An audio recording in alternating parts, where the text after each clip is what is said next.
It was seen as one of the most significant announcements made at the recent U.S. Africa Leaders Summit.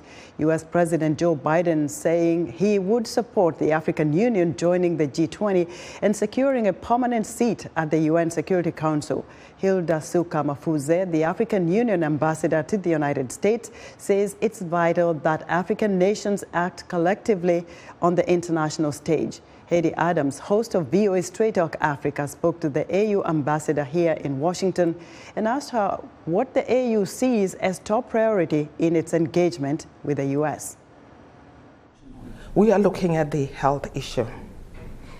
The more we are healthier, yes, we'll be able to work.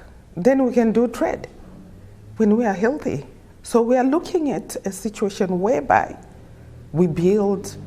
It's a global challenge at the moment, having us woken up by the COVID-19, that we should, if leadership agree, build a global health entity where each and every country, we know what is happening. I'll give you an example of what Africa CDC did in Africa. They knew how to coordinate each and every minister of health in each and every country in Africa. We are saying, why can't we do that at the global level? And they say, we are sure. Imagine what happened with COVID-19. The minute it was announced in China, it took a few hours. It was here in the US. It was on Africa. It was in South America.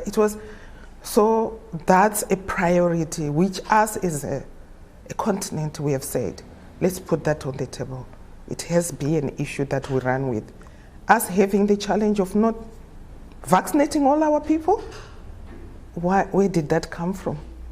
It's because we don't have the infrastructure, we don't have the health systems, we don't have the medications to cover our populations on the continent. And COVID exposed so many other... All those things. We learned a lesson. That was quite a lesson, in which I'm impressed. African Union has put that out, and with the member states, and the US is buying in to say yes. In regards to the issue of health, we've got to work together. These are priorities of the world today, the global priorities.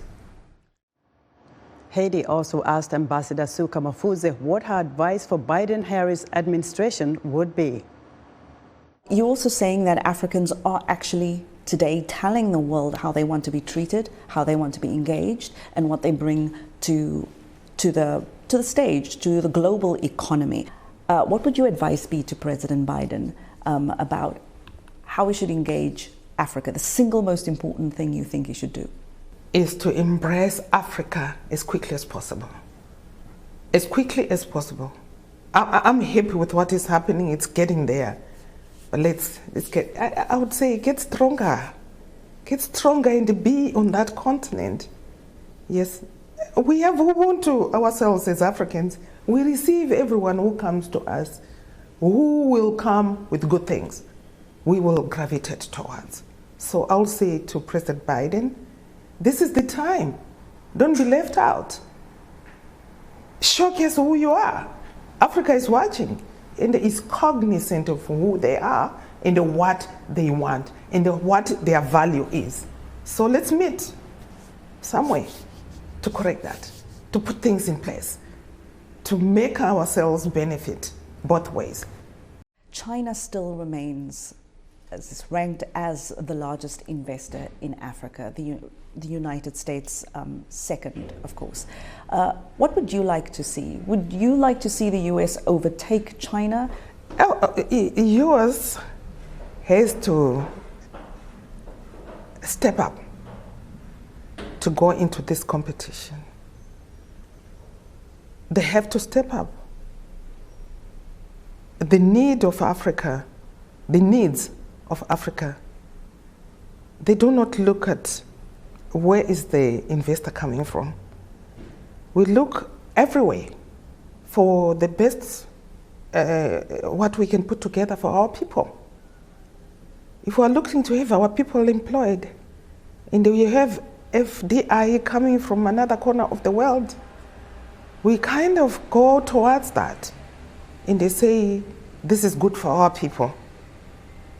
And I would say, Africa is vast.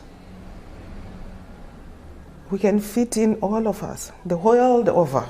There's room for all competitors. There's room for all competitors. I want US to step up. Would you say there is a disconnect in how Africans see this versus perhaps how Americans see this relationship?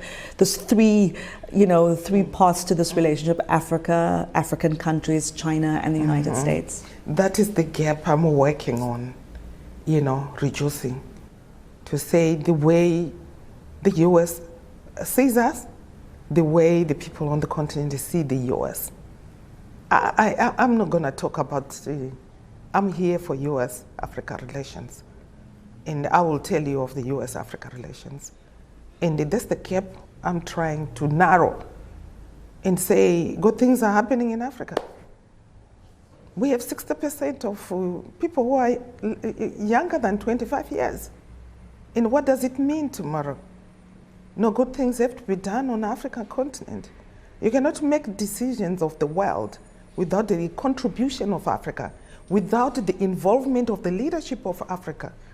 As much as Africa is demanding a seat at the table of the world's decisions, Africa has shown it can play, it can be there.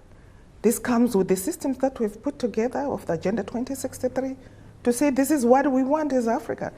You're not just coming in and deciding on what you want to give Africa. You're coming in and looking at that agenda, in the Agenda 2063 and its flagships, and saying, yes, in this area of infrastructure, we can work with Africa. I'm seeing that coming from the US, where they are introducing, making sure CCA, Corporate Council of Africa, and who are rallying business leadership on the ground here in the US to say, Africa is open for business, guys. Don't be left out. Don't do too much bureaucracy.